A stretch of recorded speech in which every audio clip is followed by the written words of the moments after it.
नमस्कार, मैं हूं तपस्या शर्मा और आप इस वक्त देख रहे हैं voice of Haryana. Voice of Haryana में हम दिखाते हैं आवाज़ हरियाणा की, लेकिन इस वक्त हम दिखा रहे हैं एक आवाज़ पोइट की, वकील की। और मैं काफ़ी सारे पत्रकार की, पोइट, वकील, पत्रकार, कितने सारे नाम जितने कहूँ, एक अच्छी छवि तो है ही, जितने नाम कहूँ कम है। इस वक्त मेरे साथ हैं जोगिंदर मोर जी। सर, बहुत बहुत स्वागत है आपका। जी, आपका भी बहुत बहुत धन्यवाद। और वॉइस ऑफ हरियाणा सुनने वाले सभी का मैं अभिनंदन करता हूं और ज़्यादा से ज़्यादा लोग देखें, क्योंकि सार्थक विचार पहुंचा रहा है वॉइस ऑफ हरियाणा। जी जी जी, बहुत बहुत धन्यवाद सर। सर, सबसे पहले मैं ये जानना चाहूँगी कि आप कवि हैं, पत्रकार हैं, डॉक्टरेट की डिग्री है, माफ़ कीजिएगा मैं बोलना भूल गई, डॉक्टर जोगिंदर मोर सिंह, डॉक्टरेट की डिग्री हासिल की हैं आप, पत्रकार हैं, वकील भी हैं। क्या मकसद क्या है, किस छवि को लेकर चलना चाहेंगे चुनाव में आके, और ये चुनाव में कैसे? पहली बात तो ये है। देखिए, ऐसा है कि राजनीति में ऐसा मानता हूँ कि हर पढ़े लिखे व्यक्ति को राजनीति करनी चाहिए।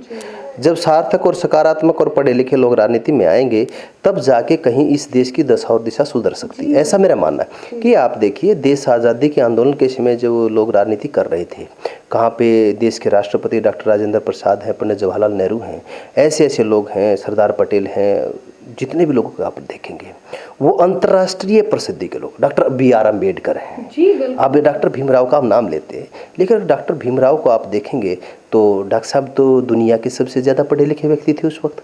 और बहुत से लोगों को तो ये भी नहीं पता है कि डॉक्टर साहब ने जो अपनी डॉक्टरेट थी वो अर्थशास्त्र पे उनकी, बहुत लोग तो उनको पॉलिटिकली लोग समझते हैं, लेकिन डॉक्टर साहब तो अर्थशास्त्र के बहुत बड़े विद्वान थे।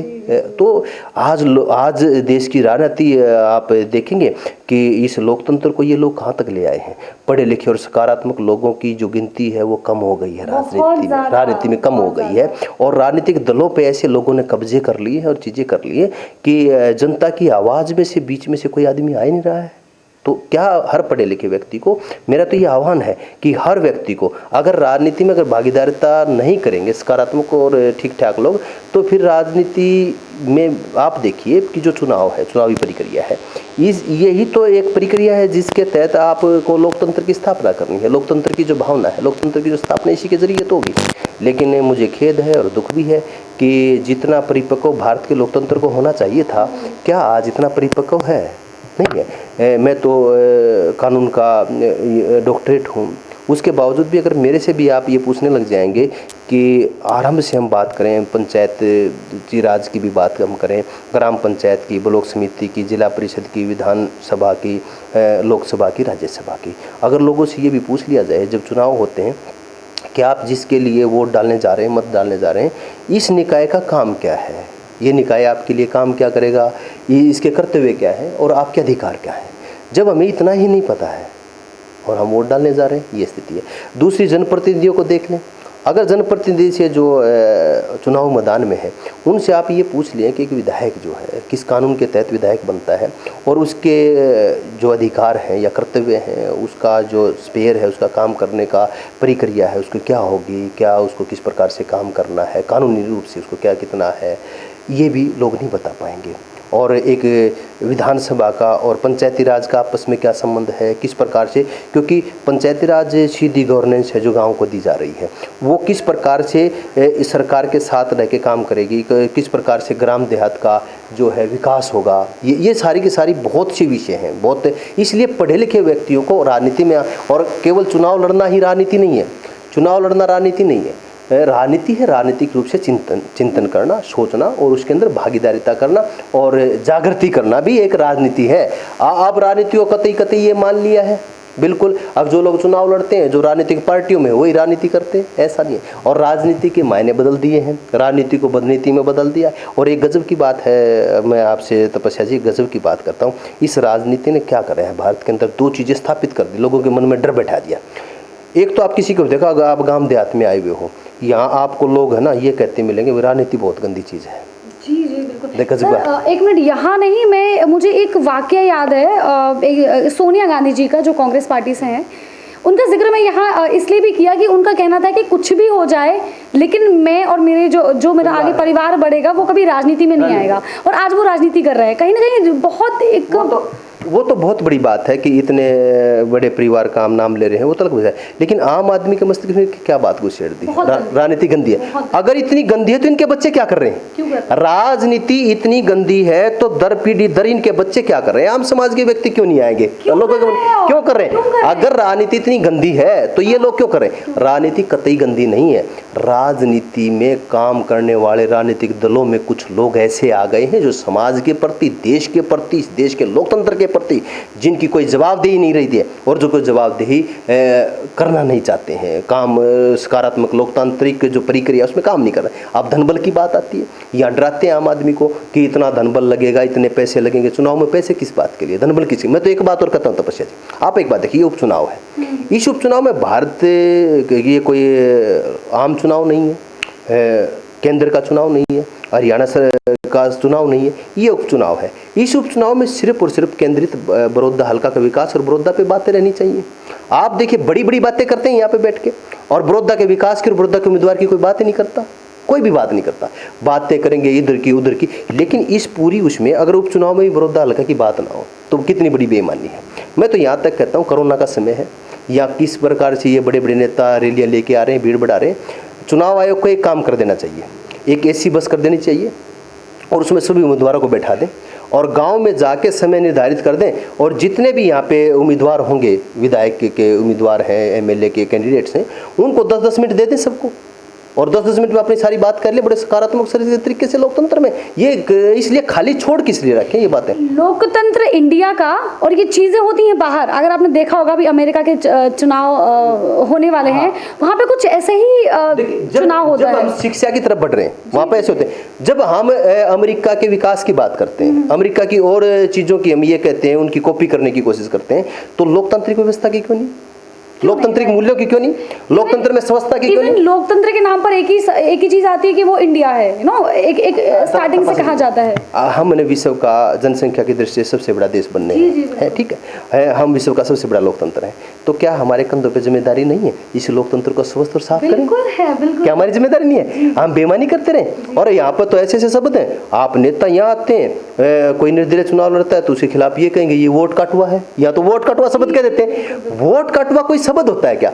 अगर इन नेताओं से कोई पूछ ले कि भी लोकतंत्र में चुनाव लड़ना एक संवैधानिक अधिकार है, इसके अंदर वोट काटवा तो ऐसा हो गया जैसे इनके बाप की खेती काट ली हो किसी ने, जैसे किसी ने इनका प्लाट कब्जा लिया हो, ऐसी बातें करते हैं ये।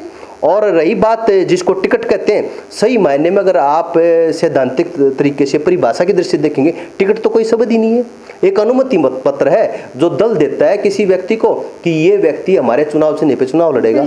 उसके लिए एक प्रक्रिया होनी चाहिए, कार्यकर्ता होना चाहिए। रातों रात पार्टी उधर से इधर बदलते हैं। आप को बड़ी जानकर आश्चर्य होगा, मैं कभी भी किसी राजनीतिक दल की आलोचना नहीं करता, व्यक्तियों की आलोचना करता हूँ। राजनीतिक दलों की आलोचना इसलिए नहीं करता कि हो सकता है कि मैं उस विचारधारा से इत्तेफाक रखूँ ना रखूँ, ये अलग विषय है। विचारधारा पे बात करेंगे तो बड़ी लंबी बहस हो सकती है, लेकिन आप देखेंगे जिन लोगों ने राजनीतिक दलों को आरंभ किया है, मूल विचार जिन्होंने दिया है, उनके मूल विचार बहुत अच्छे रहे हैं, कोई भी पार्टी। लेकिन आज अपने अपने राजनीतिक दल के मूल विचार के साथ कौन है? कोई भी नहीं। उनको राजनीतिक दलों की मूल विचारधारा का नहीं पता है। नेताओं की परिक्रमा करते हैं, नेताओं की परिक्रमा करते हैं, और वो राजनीतिक दलों के प्रति वफादार नहीं है, अपने उस नेता के प्रति वफादार हैं। गुटबाजी है, राजनीति में कार्यकर्ता मरा हुआ है। सारी की सारी पार्टियों में कार्यकर्ताओं की हालत देखो। अगर उन पार्टियों में कब्जा आप देखेंगे, उस नेता के साथ उसके साथ रहे हुए लोगों के कब्जे हो गए हैं। ये है, आप देखो राजनीतिक दलों में संगठन नाम की चीज नहीं दिखाई देगी आपको, संगठन हाशिए पे। आज आप ये देखिए कि किन्हीं पार्टियों में जो पार्टी के अध्यक्ष हैं उनकी हालत क्या है। उनके पास कोई, जिसको ये टिकट कहते हैं, तथाकथित टिकट जो शब्द है, कोई टिकट मांगने राजनीतिक में जो संगठन के लोग हैं, जो अध्यक्ष हैं, उनके पास जाता है कोई? ऐसे नेताओं के पास जाते हैं जो आधिकारिक रूप से सही मायने में संगठन में कुछ भी नहीं है, लेकिन टिकट दिलवाने वाले वो हैं। यहाँ पे ये प्रयोग होते हैं कि हरियाणा की तो स्थिति यह हो गई है, आज प्रदेश का नेता नहीं है कोई भी। यहाँ तो जिलों के नेता हैं, कोई 3 जिलों का नेता है, कोई 2 जिलों का नेता है। अक्षेत्रवाद की बात करते हैं, जातिवाद की बात करते हैं। बड़ौदा हल्का तो एक गजब का हल्का है, बहुत गजब का विधानसभा क्षेत्र। आप देखेंगे कि हमारे जाटों में 70 से ज्यादा गोत्र हैं, इसमें सभी जातियां हैं, बड़ा भाईचारे का हो रहा है। उसके बाद भी जातीय जहर घोलने की बात करते हैं। आज भी ये कहते हैं कि वो पार्टी उसको टिकट दे देगी, जाति समीकरण देख के, गोत्र समीकरण देख के, तरह तरह की बातें होती हैं। और मुझे तो इसलिए आना पड़ा कि एक पढ़ा लिखा व्यक्ति मेरे को जो भी मिला है वो समाज से तो मिला है, और मैं समाज को वापस कैसे कर पाऊंगा? समाज को मैं वापस विचार के माध्यम से तो कर पाऊंगा। जब बड़ौदा हल्का के अंदर बड़ौदा हल्का के मान सम्मान के साथ छेड़छाड़ हो रही है, 1967 से ये हल्का बना है, मूलभूत आवश्यकताओं को ही हल्का तरस रहा है, और इस हल्के की बात कोई नहीं कर रहा है। नेता सिर्फ अवसर पर अपने राजनीतिक दलों में अपने नेताओं और आकाओं की हाजिरी और उनकी चमची और चापलूसी कर रहे हैं। ऐसे वक्त में बड़ौदा हल्का के मान सम्मान के लिए एक भी व्यक्ति नहीं लड़ रहा है। बड़ौदा हल्का के अंदर एक भी व्यक्ति बड़ौदा हल्का के मान सम्मान और विकास की बात नहीं कर रहा है, और यहाँ पर एक विचार बात नहीं कर रहे हैं कि बड़ौदा हल्का के अंदर ये उपचुनाव दो ही बातों पे होना चाहिए कि बड़ौदा हल्का का विकास कितना हुआ है, कितना होगा, नहीं हुआ तो क्यों नहीं हुआ है, और आगे करेंगे तो कैसे करेंगे। और बड़ौदा हल्का में ये पार्टियां ये कहें अपने अपने उम्मीदवार दें, आज ही दें, और उम्मीदवार दे के ये कर दें, और उनके बारे में बहस होनी चाहिए। हमने एक इतना सुशिक्षित, पढ़ा लिखा और इतना अच्छा सामाजिक आदमी को अपना उम्मीदवार बनाया है।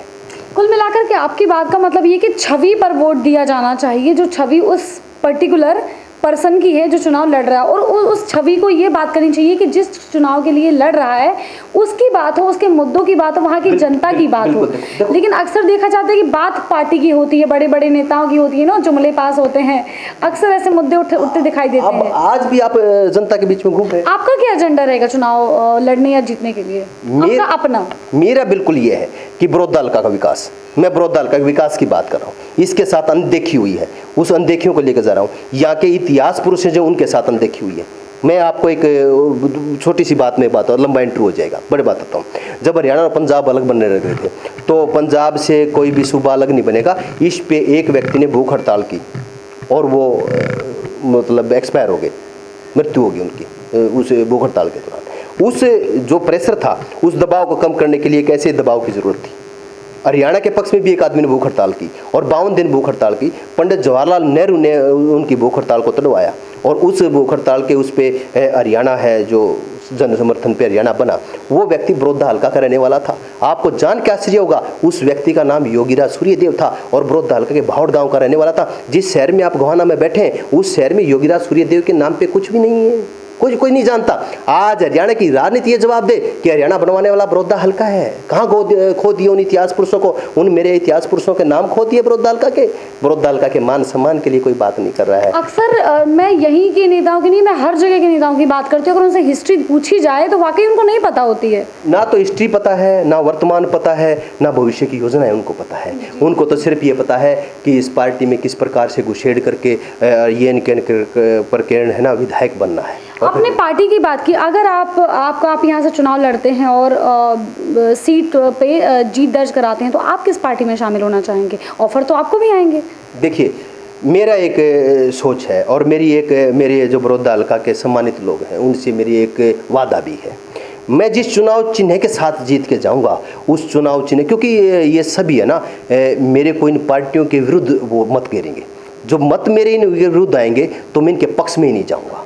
इल्जाम तो आप पर भी लगाया जाएगा वोट काटने का, ये भी लगाया जाए कि कवि हैं, पत्रकार हैं, तो वो करिए। यहाँ राजनीति में आपका क्या काम? राजनीति में बिल्कुल पड़े रामधारी सिंह दिनकर जैसे राज्यसभा में आए हैं। दुष्यंत जी ने पूरा का पूरा, जो दुष्यंत जी थे उन्होंने तो पूरा का पूरा इमरजेंसी के टाइम में माहौल बनाया था। तो कवि दुष्यंत की पंक्तियां पढ़ी गई। कहने का मतलब ये है कि अगर कुछ पढ़े लिखे कुछ कार्यकर्ता अगर पार्टी से आ जाए, कुछ नेता आ जाए, तो शायद इस देश की जो अर्थव्यवस्था है, या यूं कहें कि जो राजनीति है उसकी कुछ हालत राजनीति जैसी नहीं रह जाएगी, कम से कम कुछ हद तक सुधर जाएगी। क्यों नहीं? जब हम चाणक्य की बात करते हैं तो चाणक्य ने इस देश को एकजुट किया था। राजनीति की बात है तो चाणक्य की बात कीजिए ना आप, जिसने देश और राष्ट्र धर्म के लिए बात की है, जिन्होंने ये कहा कि दिए पे प्रयोग कर रहे थे, दिए पे, और जब जाते हैं शैली कुछ उनसे मिलने तो उस दिए को बुझा देते हैं, दूसरे दिए को लगा लेते हैं। तो वो पूछते हैं कि महाराज पहले तो ये बताओ कि इस दिए को बुझा क्यों दिया? बिला जी, जब आप आए, जब मैं है ना राष्ट्र का काम कर रहा था, उसमें राष्ट्र का तेल डला हुआ था, ठीक है, और अब आपकी मेरी व्यक्तिगत मंत्रणा होगी, इसलिए जो दीवा जल रहा है ये मेरा व्यक्तिगत है। राजनीति तो यहाँ कहती है, ये राजनीति में झूठ और ठगी ठोरी और ये भ्रष्टाचार कहाँ से आ गया? ये तो झूठ की राजनीति हो गई है। जहाँ राजनीति आती है वहाँ झूठ ही आ जाता है। तो मैं आपको सच में बहुत बहुत धन्यवाद कहूँगी, आपने ये टाइम निकाला। धन्यवाद। कहीं ना कहीं ये देखो, ये एक एक्सपेक्टेड था ये ऐसा कुछ इंटरव्यू होना। उसका रीज़न ये है कि आप एक अच्छे वक्ता हैं, अच्छे विचार हैं आपके, वकील हैं, पत्रकार हैं, तो कहीं ना कहीं मात देना तो चलो शय मात तो ये चलता रहेगा। एक अच्छे वकील भी हैं, तो कहीं ना कहीं ये सबका जो गठबंधन है, ये राजनीति में उतरने के बाद, छोटे से शब्दों में आप बताइए, जो गठबंधन उतरा है ये कवि का, पत्रकार का, वकील का, डॉक्टरेट की डिग्री का, क्या लगता है जनता आपको वोट क्यों करे? जनता इसलिए वोट करे कि पढ़ा लिखा तो हूँ मैं, मुझे पता है कानून कैसे बनते हैं, और जनप्रतिनिधि अपने उसके लिए जो है कानून बनवाने में काम करता है। उसको पता होना चाहिए कि जनता के जो सही मायने में कैसे कानून बनने चाहिए और विकास कैसे होगा। मैं अपनी विधानसभा में सजग भी हूँ और मजबूत भी हूँ आवाज़ उठाने के लिए, और मैं अपनी विधानसभा के लिए विधानसभा में आवाज़ उठाऊँगा। और किसी भी सरकार की ये हिम्मत नहीं है कि मेरी आवाज़ को अनदेखी करके मेरे हल्के के साथ किसी प्रकार का भेदभाव होगा। इसलिए मैं सजग भी हूँ और मजबूत भी हूँ, पढ़ा लिखा हूँ और सजग हूँ, और मेरी बिल्कुल साफ छवि है। मेरी छवि के अंदर किसी भी प्रकार का आज कोई भी आक्षेप मेरे ऊपर नहीं है। इसलिए मैं जनता से अपील करता हूँ, मुझे चुनो, और मैं जो जनता मुझे आदेशित करके भेजेगी उस आदेश के साथ इस विरोध हल्का की लड़ाई लड़ूंगा। बहुत बहुत धन्यवाद। मैं क्या बोलूँ जोगेंद्र जी, आपका डॉक्टर जोगेंद्र मोर जी। तो शब्द मेरे भी शायद कुछ, अगर मैं यहाँ कुछ बोलती हूँ तो शायद वो फीके पड़ जाएंगे या कम पड़ जाएंगे, तो मैं कुछ बिना बोले ही एक विराम देना चाहूँगी इस इंटरव्यू को। बहुत बहुत धन्यवाद जोगेंद्र मोर जी का। एक अच्छे कवि हैं, एक अच्छे पत्रकार हैं, वकील के साथ साथ डॉक्टरेट की डिग्री भी हासिल है। तो कहीं ना कहीं अगर राजनीति में आप ऐसे व्यक्तियों को चुनते हैं तो चेंज तो आना एक जाहिर हो जाता है। तो इसी के साथ आप देखते रहिए वॉइस ऑफ हरियाणा। नमस्कार।